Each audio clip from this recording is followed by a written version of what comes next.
Hello and welcome to Stories to Fall Asleep To, the second season of Reading with Cari. This Mindfulness Podcast incorporates ASMR elements to help reduce your stress, relieve your anxiety, and lull you to sleep. I am your host, Cari Favole, and I am so thankful that you've decided to spend some time with me. New episodes air every Wednesdays on any device you listen to podcasts. Click the link in the description to find the podcast now. Thank you and enjoy. Before we get into it, I wanted to give out a special shout-out thank you to my very dear friend, Bjorn Nider. He actually goes by BJ. He donated my initial ask on Ko-Fi so that I could upgrade the account and add some special features, which I'm really excited about doing. And so I wanted to dedicate this episode to him. Now, BJ lives in America, but he was born and grew up in Germany. When I asked him what stories he really remembered growing up with, he did tell me about Hansel and Gretel, which I actually have already read. So instead, I'm going to read The Bremen Town Musicians by the Grimm brothers, because not only were the Grimm brothers German, but Bremen is also in Germany. So once again, thank you so much, BJ. You are single-handedly helping me achieve my dreams. Now, let's begin with a mindfulness meditation. Today's mindful meditation is opening up to the emotional body. First, find your comfortable position, whether you are sitting in a chair, lying down on the bed, spread out on the floor, or even walking your dog. With your eyes open, move your head from side to side, breathing in and pausing when the chin is over a shoulder. Breathe out as the head moves, pausing with the chin over the other shoulder. Notice the space around you, the colors, the shapes, the depth of the room, or the elements of nature if you're outside. Now, if you're more comfortable, you can close your eyes, or if you prefer, they can stay open, but just with a soft gaze, perhaps looking down, and we are going to focus on our breathing. Don't change your breathing cycle, just notate the natural flow as you inhale and exhale. Feel the changes in your body as you claim the oxygen you need and release into the world. I now want you to take a moment to focus on what's going on in your mind. Do you feel that you are in a positive headspace? Or is there something weighing heavy on your mind? A fear, an anxiety, a worry? Don't dwell on this negative feeling. Just give it a name and acknowledge its presence. Now check in with your physical body. Are you comfortable? Do you have any aches or pains? A paper cut? A bruise? Once again, don't focus on the pain. Just acknowledge its presence as we move on to your heart. How do you feel emotionally right now in this moment? Are you content? Are you happy? Are you at peace? Or are you hurting? Are you sad? Don't dwell on the negative. Just give it a name. Acknowledge its presence. And let's move on. Back to the breath. Don't change your breathing cycle. Just notate how it's slowed as you relax into the cushions, into the floor, or how your feet press against the pavement. This step might be a little dangerous if you're standing, but I want you to feel the gravity pulling on your body, pulling down, rooting this body of yours, connecting it to the earth. Feel the sense of solidity, knowing this body as an earth element. Feel the earth holding earth. In this stillness, as you lie there or sit, you might begin to feel the sense of movement. It could be a little vibration, or a shimmering feeling, or perhaps you could feel a bigger movement. Maybe your body is rocking, soothing itself. Whether it's the stillness or the movement, feel the sense of ease in the body, a place where you can rest, a place that allows you to feel this ease and peace. This is your anchor. Come back to this anchor if you need to feel peace and comfort as we start to open up to the emotional body. Do you feel any presence or an absence? Any sensation that is beyond the stillness or the movement of gravity? It doesn't need to make sense. These are just feelings and sensations. Let's move on with the experience. Do you feel a contraction or tightness? Do you sense heat or coolness? Do you feel the stillness or the soft vibrations?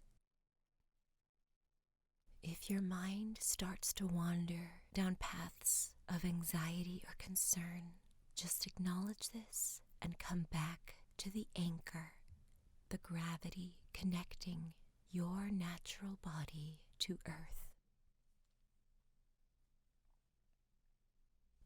Focus again on your emotional body, the sensations that you feel within. Is the presence staying in one section of the body, or is it moving throughout all of your limbs? Is the feeling, the sensation, getting bigger, or perhaps it's getting smaller? Is it a solid feeling within, or is it slowly breaking apart? Are you able to put a name to this feeling? Fear, joy, sadness, happiness, grief, comfort. Can you see the impermanence as the emotional body moves through you?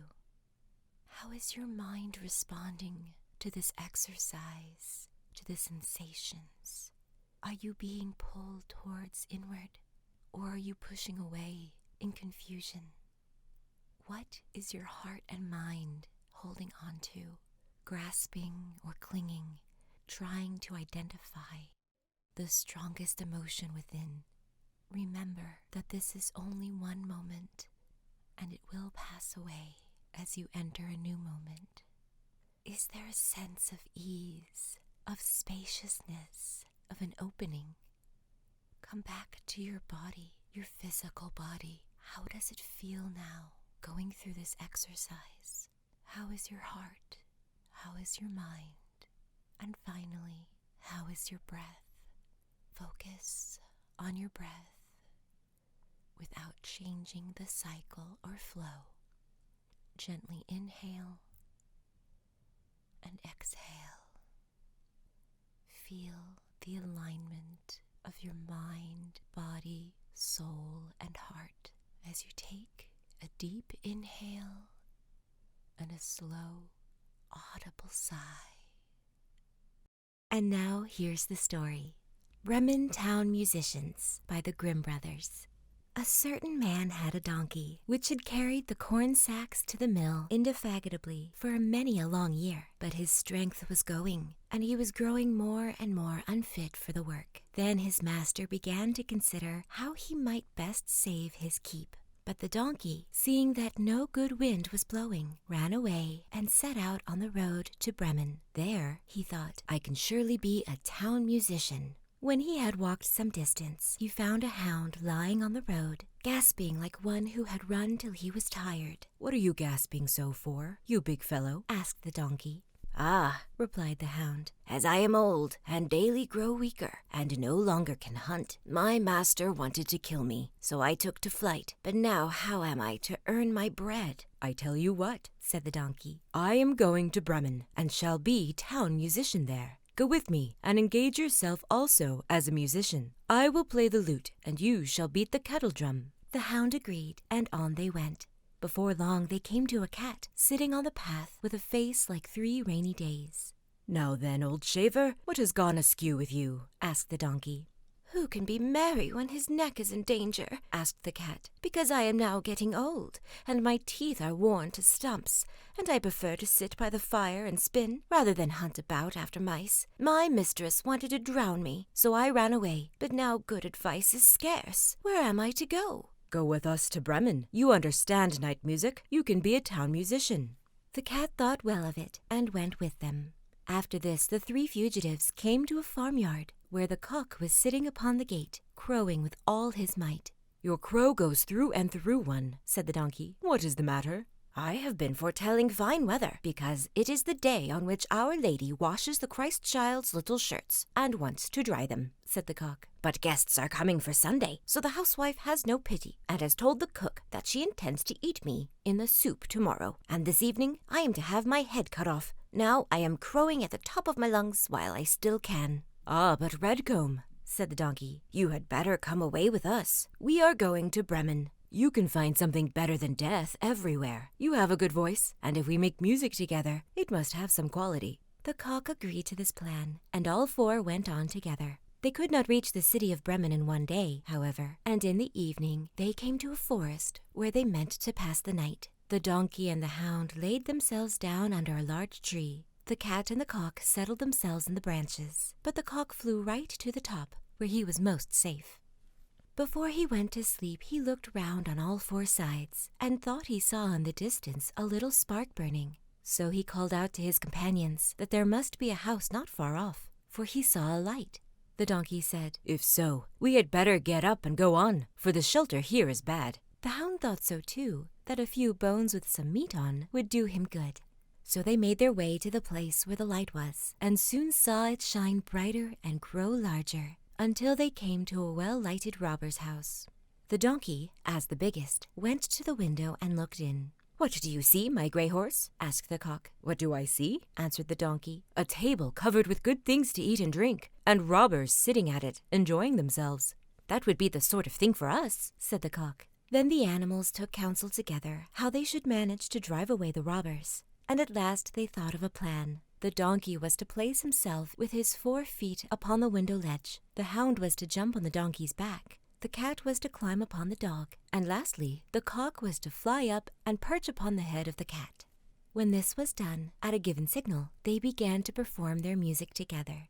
The donkey brayed, the hound barked, the cat mewed, and the cock crowed. Then they burst through the window into the room, shattering the glass.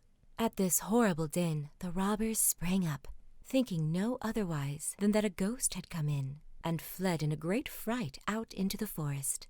The 4 companions now sat down at the table, well content with what was left, and ate as if they were going to fast for a month.